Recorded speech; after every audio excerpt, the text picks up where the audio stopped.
आज बहुत ही important topic है। ये टॉपिक एक आम आदमी के जीवन से जुड़ा हुआ है। हालांकि इस थियरी को बनाने वाले एक विदेशी साइकोलॉजिस्ट थे, अब्राहम मैस्लो। उन्होंने बड़ी सोच विचार के बहुत ही ऑब्जर्वेशंस के बाद इस टेक्निक को बताया और ये आम आदमी के जीवन से लेके मैनेजमेंट तक लागू किया जाता है। अब मैनेजमेंट वाले तो मोटिवेशन के लिए, लीडरशिप स्किल के लिए, उन सब चीजों के लिए भी एक सामान्य मनुष्य के नीड्स को समझते हैं और वो अपने ऑर्गेनाइजेशन में लागू करते हैं। एक आम आदमी के जीवन की मैं आज बात कर रहा हूं, ये कैसे लागू किया जाता है।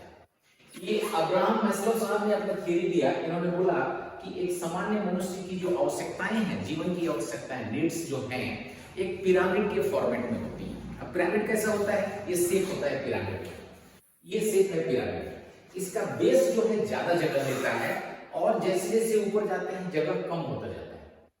तो हमारे आम जीवन में भी इसकी उपयोगिता कैसे होती है?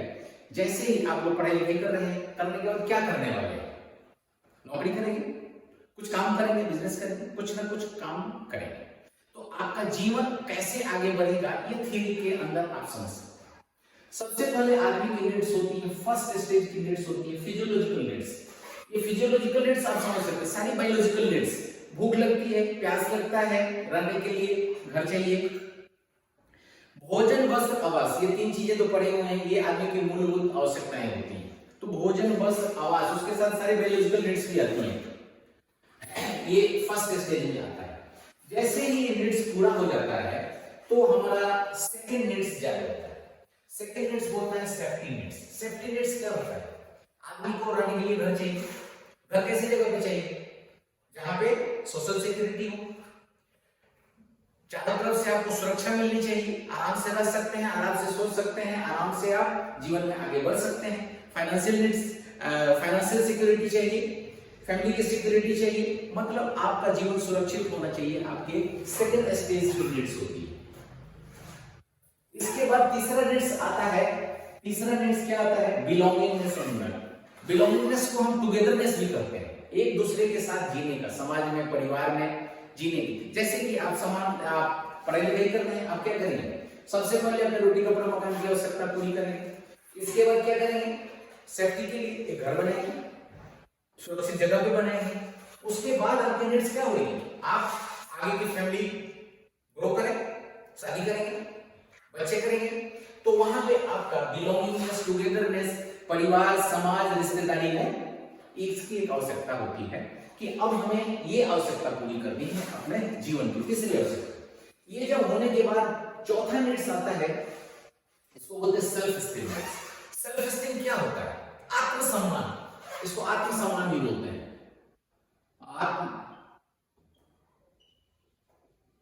आत्मसम्मान। जब भी कोई काम करो, जैसे आपके परिवार में आपके पिताजी ने क्या किया? रोटी कपड़ा मकान की व्यवस्था की, घर बनाए, शादी की, आप पैदा हुए, आपको पढ़ा रहे हैं, लिखा रहे हैं। अब उनको क्या चाहिए? अब उनको चाहिए आत्मसम्मान, सेल्फ रेस्पेक्ट। अब वो सेल्फ रेस्पेक्ट कैसे आता है? अगर कोई व्यक्ति चोरी चकारी, कुछ गलत काम करके भी वहां तक पहुंचा है तो उसको उतना आत्मसम्मान नहीं महसूस होगा जितना एक आदमी मेहनत करके कुछ लीगल तरीके से धन अर्जित किया, परिवार बसाया और उसके बाद उसको जो बच्चे प्यार दे रहे हैं, परिवार से जो उसको स्नेह मिल रहा है, ये उसको आत्मसम्मान के लिए बहुत बड़ी चीज होती है। पहली चीज तो है कि उस जगह पे जाकर आत्मसम्मान की एक नीड्स हो जाती है, तो हम लोगों का नीड्स होता है और उसको हमें पूरा करने का भी दायित्व बनता है। हम सब लोगों को उसे पूरा भी करना चाहिए। जो लास्ट वाली होती है वो कम जगह लेता है। पिरामिड का सबसे कम जगह लेता है सेल्फ एक्चुअलाइजेशन। इसको हम बोलते हैं हिंदी में आत्मबोध। आत्मबोध। वहां पे जाते जाते आदमी को ना एकदम अब ऐसा नहीं रह जाता है कि इसके लिए करना है, अपने लिए करना है। अब आदमी जो कुछ कर रहा है, परिवार है तो परिवार के लिए कर रहा है, कोई आदमी देश के लिए कर रहा है, कोई आदमी अपने किसी समाज के लिए कर रहा है। मतलब उनको इतना तरह का ज्ञान हो गया है कि अब मोह माया ये सब में नहीं पड़ गया। अब उनको किसी संस्था से जुड़े हैं उसकी तरक्की के लिए।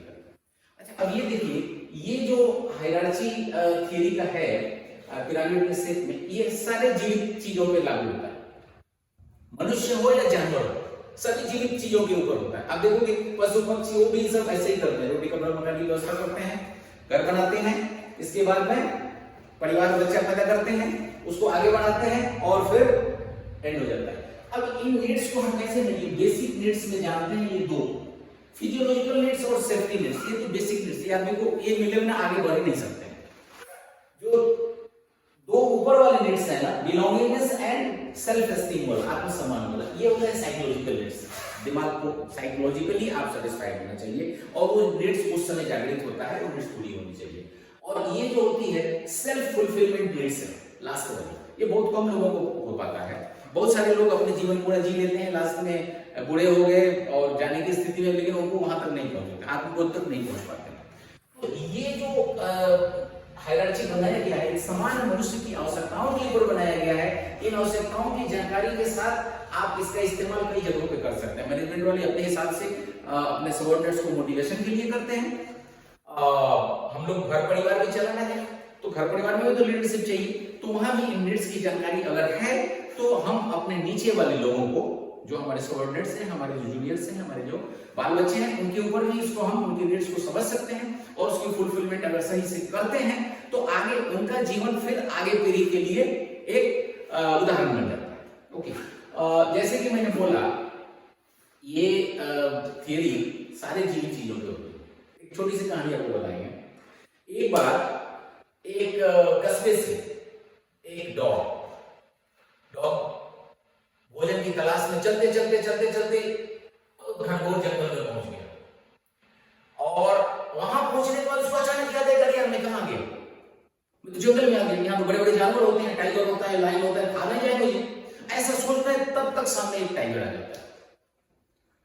टाइगर को देखते ही घबरा जाता है, लेकिन बंदा कस्बे में रहा है, मैनेजमेंट के सारे थियरी को देखा है, लोगों को समझा है, उसने तुरंत अपना दिमाग लगाया क्या करूं भाई बचने के लिए। सामने में उसको एक किसी जानवर का हड्डी दिखाई देता है, उस हड्डी को दांतों में पकड़ लेता है और बोलता है अरे यार बहुत दिनों से भूख लगी थी, एक टाइगर मिला, खा लिया, खाने के बाद पेट नहीं भरा, एक और टाइगर मिल जाता तो खा के मैं यहां से निकल जाता। टाइगर सोचा अरे यार ये कौन सा जानवर आ गया, ये तो टाइगर खा रहा है, भागो भागो भागो यहां से। भागना चालू करता है, तब तक इस दृश्य को देख रहा है ऊपर में बैठा हुआ एक बंदर। बंदर तो हर जगह बंदर ही होता है। बंदर बोला अरे यार ये तो गांव का बस्ती का डॉग है, कुत्ता है, इसलिए इसे डरा दिया टाइगर को, मैं भी जाके बताता हूँ सर को। जब चला करके पहुंचा, बोला सर टाइगर सर वो तो डॉग है, कुत्ता है, वो कुछ नहीं, वो डरा रहा है, आप उसको खा जाइए भी चलिए। अच्छा ऐसा डरा रहा है, वापस आया, देखा डॉग ने भैया ये तो फिर वापस आ रहा है, लेकिन उसने देखा ये बंदर जरूर उसको जाकर कुछ बताया इसलिए वो आ रहा है। उसने बोला अच्छा, मैनेजमेंट का सेकंड टिप्स लगाया। उसने बोला अरे यार एक बंदर को बहुत देर से पटा रहा था कि एक टाइगर कहीं से फंसा के लेके आओ और उसको खाने के बाद मेरा पेट भर जाएगा तो वापस जाऊंगा। ऐसा सुनते टाइगर को अच्छा बंदर तेरे को नहीं छोड़ूंगा, जाने दे पहले उस जानवर को, फिर तो मैं खाऊंगा। मैं ये कहना चाहता हूँ ये जो मैनेजमेंट की थियरी हम सारे पढ़ाई करते हैं ये लागू सारे के ऊपर होता है।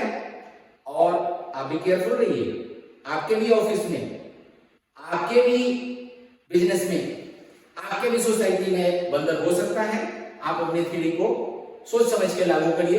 तो ये मनुष्य के नीड्स को समझने के बाद लागू करना आपके ऊपर निर्भर करता है। परिवार में कैसे लागू करते हैं, संस्था में कैसे लागू करते हैं, चाहे आप सरकारी ऑफिस में हैं, चाहे अपना खुद का बिजनेस है, जहां भी है, आप इस थ्योरी को कैसे लागू करना है ये आपके ऊपर निर्भर करता है। आप इंप्लीमेंट कैसे कर रहे हैं। ज्ञान तो सबको बराबर मिलता है, लेकिन इंप्लीमेंट करने के तरीके सबके अलग अलग होते हैं। ओके, जय हिंद।